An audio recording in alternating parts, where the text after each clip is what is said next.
started writing my name in '83. I was 14.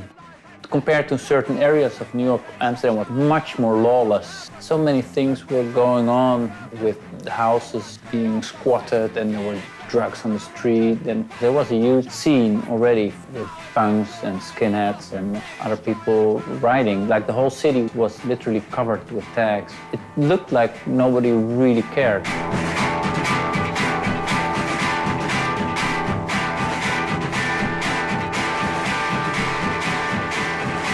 So riding was part of that, and that opened up this whole world for me, this game, this name game. Same old system, same old habits, doesn't matter, Jews or rabbits, same old... De USA slaat alles. I had several different names before I came up with the alias Delta.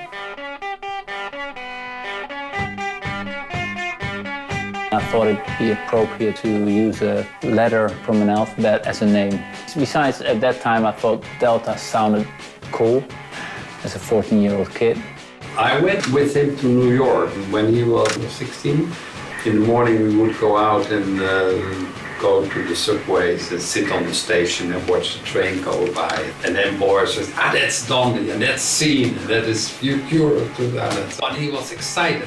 And then I knew this is really what Boris is doing, and so. I went to university in '88 to study industrial design engineering, like product design. At one point, I was thinking of what would happen if I would take the letters of my name and try to draw them as if they were objects you could actually pick up and play with in your hands. That was a good fusion of like the stuff I did before with what I was doing in school as well.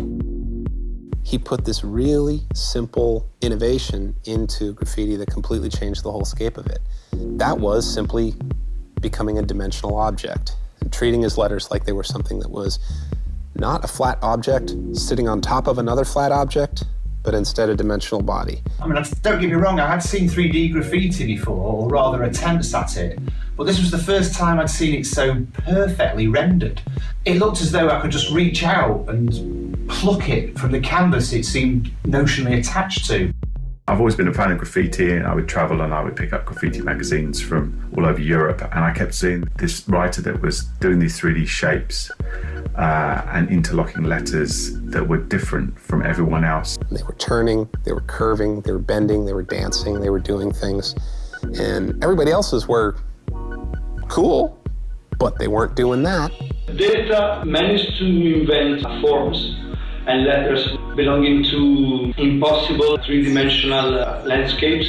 It was simply not possible to not understand, but to copy.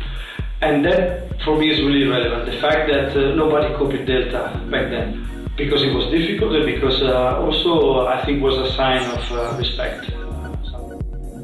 I liked it always. I was always in favor of it. And the main reason is that he's such a very nice person. Always very friendly, always kind, and so, yeah. But what Boris is thinking and doing, it's all right.